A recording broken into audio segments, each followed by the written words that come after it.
राम राम हरे हरे। यहाँ पर जो विवाह का प्रसंग हमने सुना है श्री कृष्ण और रुक्मिणी जी का, रुक्मिणी ने ही भगवान श्री कृष्ण को वर्ण किया है अपने तरफ से, ये एक सामान्य बात है, परंतु आंतरिक बात कुछ विशेष है। गृह गति ही गीयमाना, ये शब्द दिया है भागवत में।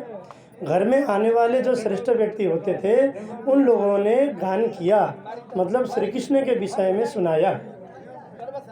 कौन कौन आए थे ये स्पष्ट नहीं लिखा है। अब कई प्रसंगों में नारद जी आते थे, नारद जी ने सुनाया ये कहते हैं, और कुछ ऋषि लोग आते थे, जो भी हो। अब राजा के घर में कोई सामान्य व्यक्ति आके तो सुनाएगा नहीं, इसलिए जो वरिष्ठ व्यक्ति आते थे, पूज्य व्यक्ति आते थे, उन लोगों ने सुनाया है कि श्री कृष्ण ही तुम्हारे एकमात्र योग्य वर हैं।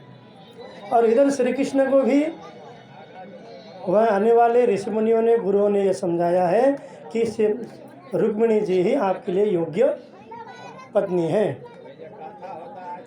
एक बात ये रही।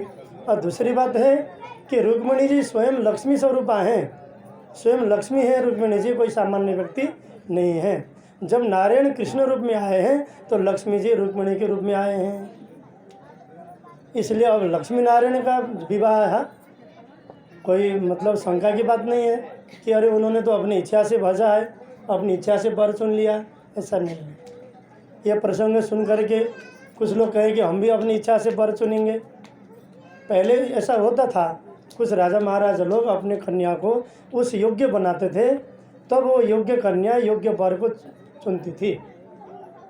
परंतु ऐसा नहीं कि कोई किसी को भी माला लगा दो फिर उसके साथ भाग जाओ, वो भी पिता के गुरुओं के अनुसार होता था। ये सब जो अपने यहाँ आते थे उन गुरुओं के अनुसार, पिता दादा के अनुसार ही वो कन्याएं वर को चुनती थी, अपनी इच्छा से किसी के साथ भागो ऐसा नहीं था।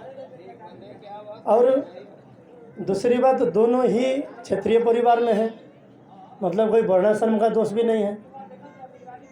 आज का व्यक्ति जो प्रेम करे वो देखता है कि हम अपने वर्ण में अपने परिवार के हिसाब से प्रेम कर रहे हैं, नहीं होता। कोई भी व्यक्ति किसी के साथ भी भाग सकता है। ब्राह्मण की कन्या है, कहीं शूद्र के साथ भाग रही है, क्षत्रिय की कन्या है, ब्राह्मण के साथ भाग रही है, मतलब कुछ भी कहीं भी मुसल के साथ भाग रही है, कहीं भी जा रही है, तो उसमें ना कोई धर्म की बात है, ना कोई वर्णाश्रम का नियम है, ना कोई वहाँ प्रेम का मतलब है। वहाँ प्रेम भी नहीं है। प्रेम उसको कहते हैं जिसके द्वारा व्यक्ति दुखी न हो, जिसके द्वारा घर परिवार समाज सुरक्षित हो, वो प्रेम होता है। जिसके द्वारा माता पिता को लात मार के भागना पड़े, कुछ लोग तो माँ बाप को जला के भाग जाते हैं, समाचार में हम लोग देखे हैं। जिस कार्य के द्वारा घर परिवार भाई बंधु समाज में प्रेम हो, एक आपस में संबंध हो, घनिष्ठता हो, और दोनों परिवारों में एक मित्रता हो, ये भी नहीं कि हमने ज़बरदस्ती किया और वो लोग न चाहें, वो भी विवाह नहीं होता। दोनों परिवार में दोनों परिवार के सदस्य सहमत हो, उसके साथ ही विवाह का मतलब होता है, और वो भी वैदिक रीति रिवाज के अनुसार, वैदिक नियम से। ब्राह्मणों के सामने, सभी अपने सामाजिक लोगों के सामने विवाह का ही मतलब है। उसी को उसके साथ प्रेम हो जाए, वैसा व्यक्ति मिल जाए तो अच्छी बात है, प्रेम भी हो और माता पिता भी चाहें, घर परिवार के लोग भी चाहें। परंतु सबके विरुद्ध में जाकर के यदि कुछ करते हैं तो केवल हानिकारक है, केवल दुखदायी है। इसलिए इस विवाह प्रसंग को सोच करके कोई व्यक्ति अपनी इच्छा से हम कुछ भी करें ऐसा मन में न रखें, जिसके द्वारा केवल दुख होगा, पश्चाताप होगा, बाद में जाकर जीवन भर रोना पड़ेगा। कुछ लोग सहन नहीं कर पाएंगे, लटक जाते हैं पंखे से, नदियों में जाके कूद जाते हैं, क्योंकि अब अपने भाई बंधु माता पिता को छोड़ के भाग गए, अब कहाँ जाएंगे कोई समस्या पड़े तो 5-10 साल तो ठीक रहता है लगभग, कहीं तो 1 साल में बिगड़ जाता है।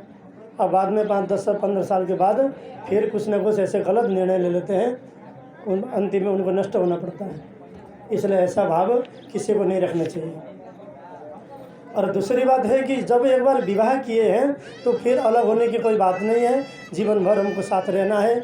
और विवाह केवल सांसारिक भोग के लिए, केवल सांसारिक सुख सुविधा के लिए, केवल बच्चे पैदा करने के लिए विवाह नहीं होता, क्योंकि पशु पक्षी सबके बच्चे होते हैं बिना विवाह। हम लोगों के यहाँ विवाह का मतलब है कि अब दोनों मिलकर के यज्ञ करेंगे, वैदिक अनुष्ठान पूरा करेंगे और गृहस्थ धर्म के अनुसार जो भी धार्मिक अनुष्ठान है उसके हिसाब से धर्म के अनुसार हम अपने संतान वंश वृद्धि भी करेंगे। ये विवाह का मतलब होता है। परंतु विवाह के बाद यदि पूजा पाठ नहीं किए, भगवान के पास नहीं गए, अपने रीति रिवाज त्याग दिए, तो फिर वो विवाह नहीं है, वो तो फिर धोखा है। क्या बोलते हैं? धोखा, है ना।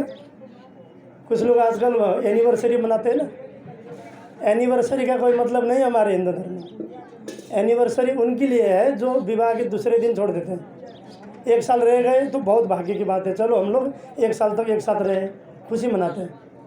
10 साल रहे तो बहुत बड़ी बात।